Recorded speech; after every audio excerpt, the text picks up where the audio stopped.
I don't even know. I don't even know where to start.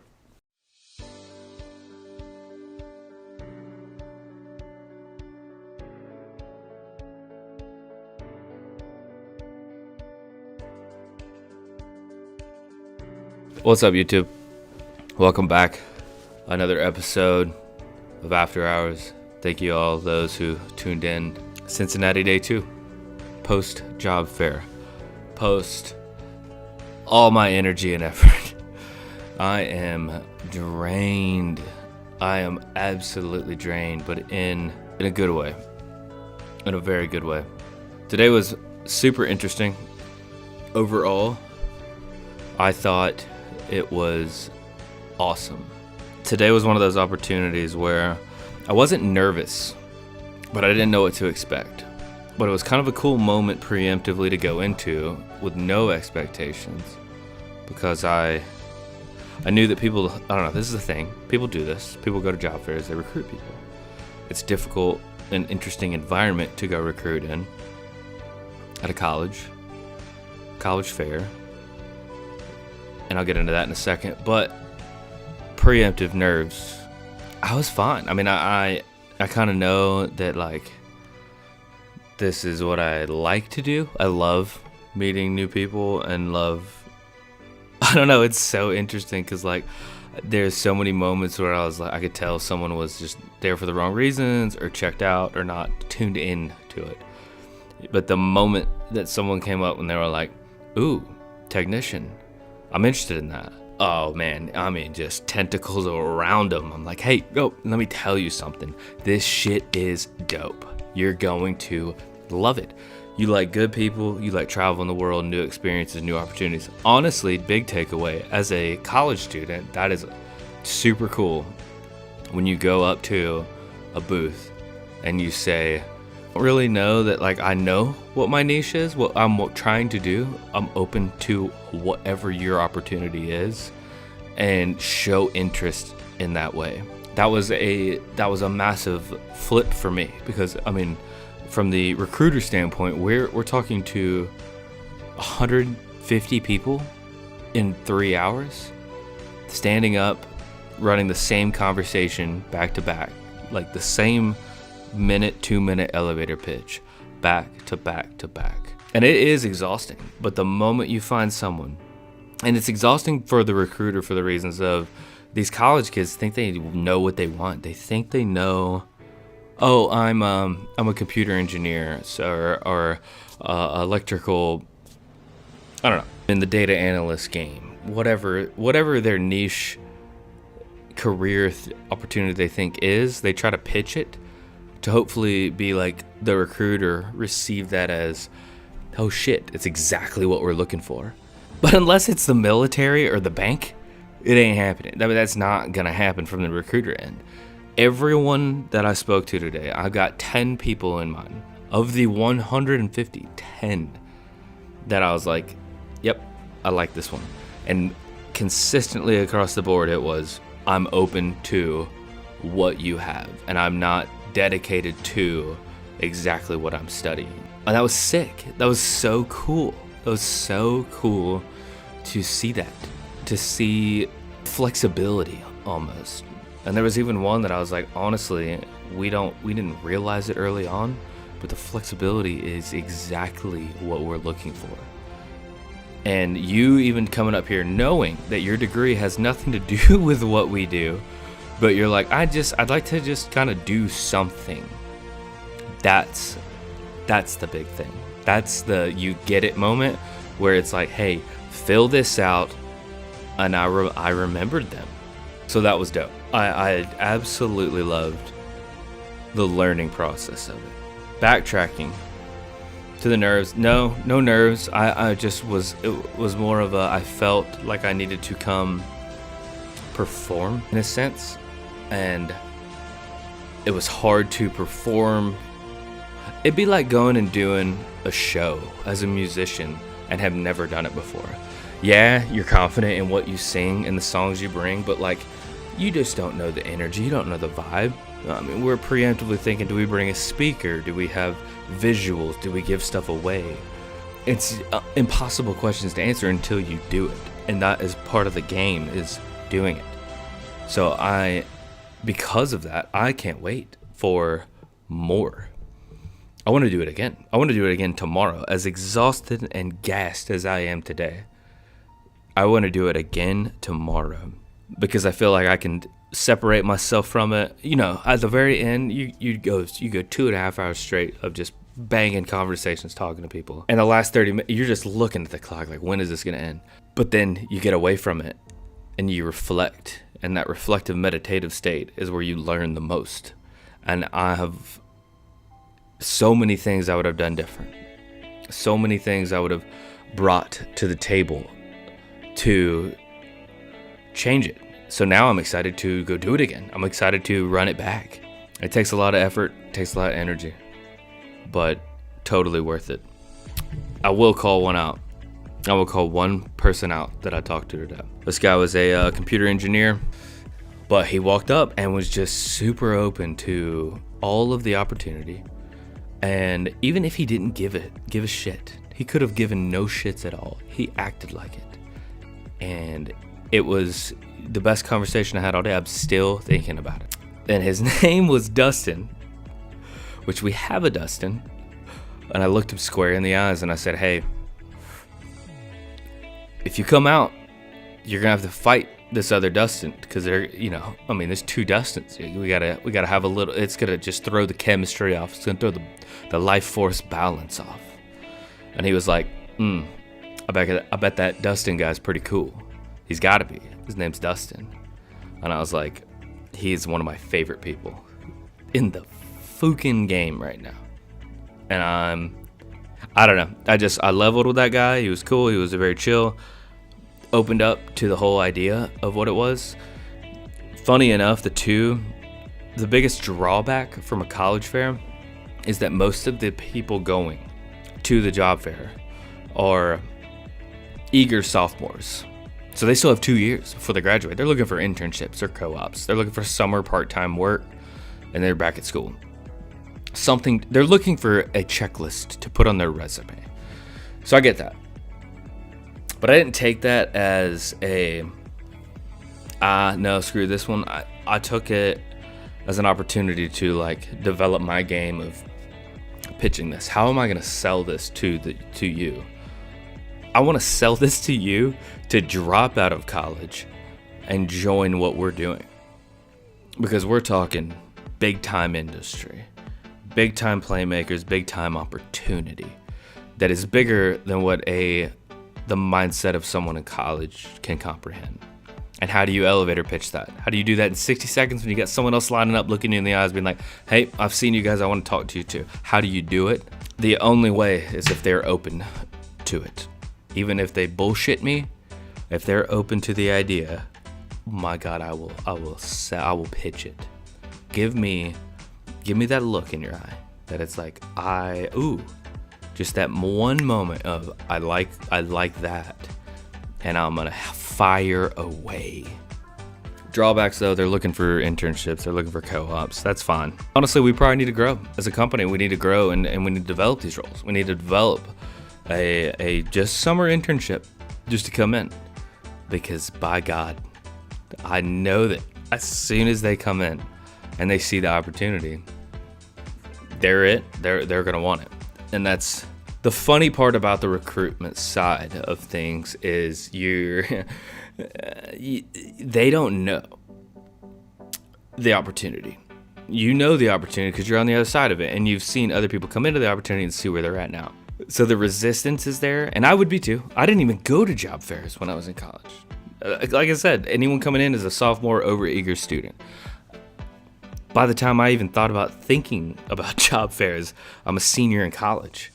And I'm like, just don't really want to do it, which I do think we need to go from Northern Kentucky, and I think we need to hit major schools. And I think we need to get out of the technological side of recruitment, because we had a lot of people today wanting data analysts. They want to look at data. They love graphs. They love making models. They love all the things. And yeah, that is a niche. That is what we need. That is not what I do. I'm on the progression installation side. So we need to go to major schools, hit their business department, find those people, because they're not shitheads. I mean, I have my head on straight, but a shithead at heart. And so I wasn't going to job fairs. So if you even have at a major school business degree, business department, the self-will to go to the job fair, you've at least got your head somewhere in the right place. Man, honestly, maybe a little too overeager for my liking. Like I'm thinking like we need to go more like restaurant industry, pick people from there. Let's get people. We've talked about it. We're probably gonna do some major recruiting in markets like that. But major schools, business, anyone who goes to the job fair as a sophomore, even if we can develop an internship role for them to be, or even pay for their school, maybe we can push towards their niche, find their strengths and what they love to do, integrate that into their schooling. We're firing on all cylinders at that point. Confession, I had to cut this program that I use. I gotta cut videos after I record for like 10 minutes. So I'm kind of picking it back up off the wave I was on. I believe I was getting into the potential of building out internships. Yeah, honestly, that's the best part about this company is that, and the kind of the heart of our CEO, Rob will open up his mind to new ideas, new potentials. A day like today was a perfect case for Rob. Honestly, Rob should have been there. I would have loved to see Rob interact in that environment. Honestly, I'd love to see us both tag team that environment. Both just hit it. There was multiple questions today that I didn't know how to field. I didn't know what to do. And this must be a thing. This must be a thing for recruiters. Anyone that goes and does these job fairs. They would, we didn't come to the table. We don't have internships. We don't have, none of that. We have specific roles for a startup company that's bang, bang, bang, bang, bang. To college students, they want internships. They want something they continue doing schooling with, but it also looks good on a resume. I could hear that and be the decision maker, essentially, of like, yeah, we can do it. Yep, hey, we got an opportunity here. Come work for us, see what you're capable of. But that's the beauty of what we're doing is like if someone does bang that and they're like, all right, I'm going to do it. And they come intern, at least at this point. I can't attest to 5 years ago. We actually had a guy today that came through to our booth who used to work with us, and it's just a whole different world. I mean, like every year is an evolution of this company. And the 7 that I've been there, each year has been completely different than the previous, which is dope. I mean, and that's because every day is different. And it's my favorite part. I love pitching that to the guys. But to come in, honestly kind of be like, this is what I'm thinking, and then be like, oh, you're passionate about that? We got a role for you. Or, hey, let's give this a shot. If we see potential, who knows where you'll end up. I literally came off the streets for this job. I was working in a restaurant. I remember moments and pieces of the journey. Started just, okay, we're installing this product. Then it became, okay, well, I'm in this world of 15 people installing stuff. The only thing I know to do right now is be the best at it. To a point where we start hiring more people and I start seeing, actually, I was kind of just a loose cannon at the point. So our only opportunity for increase was team lead. But the decision makers for team lead at the time didn't trust me. And I mean, honestly, I don't blame them. I mean, I wasn't like the worst, but I definitely was strong-willed in what I was going through. That helped open doors that I didn't realize. At the time, I was so upset that other people around me were getting these raises, new opportunities, growth, hope, potential. I thought I was stuck. And I ended up calling or setting up a call with our CEO, COO, HR at the time, whatever. I was just like, listen, I want it. I want this opportunity. But most of all, like, I just want anything to stay here. Like, I love this place. I love the processes, everything. And I remember in that convo, Rob looked on the phone, was like, so I think I'd need you around the people. What do you think about training? And then they gave me a title, and I was the only one with it. Senior technician and trainer. My only agenda was anyone new coming in, I was on them. Like white on rice. It's so funny, the vision that he had and what it's led to. It's like he knew what I loved to do. And maybe I explained that, but I don't remember if I did, but him like just creating this position is exactly what he's so good.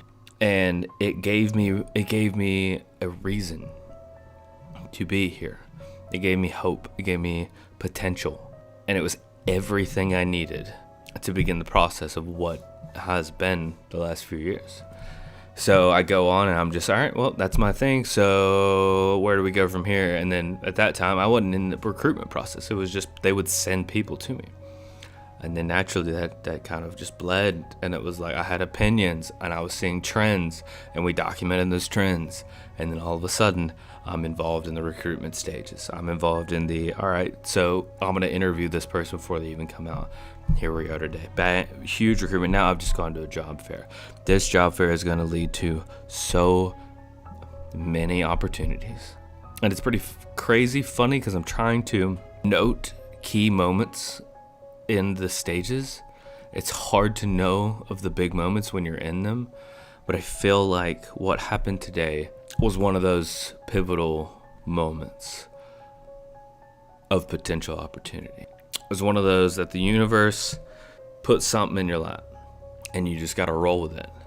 You just find the passion, you find the love, you find the opportunity, you see moments of growth. You see, oh, I shit the bed on this one. I mean, I talked to 150 people. There was several conversations that I had that I was like, yep, I totally dropped the ball on that one.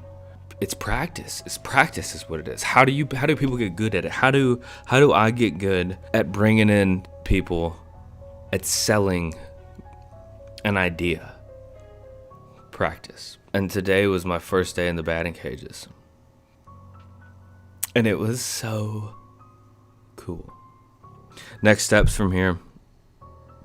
Had another conversation today, another meeting this morning. We're recruiting even bigger than I thought. It's to the point where I think we're going to be flying to major markets of clients and potential prospects. We're going to hit job fairs, colleges. We're going to hit restaurants in towns. And we're going to find the right people. I don't know what that looks like. I don't know who exactly it is. I mean, literally at one point today, one of my favorite moments of today was I got pulled into a conversation and it was like, oh yeah, he does content. He hits content for the company. That's literally what this channel is. That is what Rob and I, in the collaboration of this world and opportunity and marketing and all the things, Runyon Rings was developed. Runyon Rings doesn't exist without Rob. He's a visionary, and that is so cool. It's so cool. I love him so much for it. It's like witnessing an Elon Musk before 9 figures.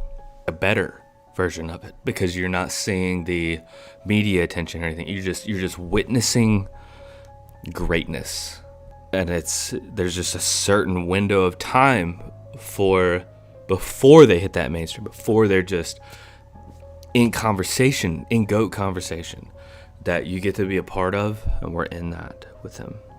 Man, that honestly just fucked me up so bad. I'm like so distracted by that thought of that, and it just like is all these, I'm getting flood of memories.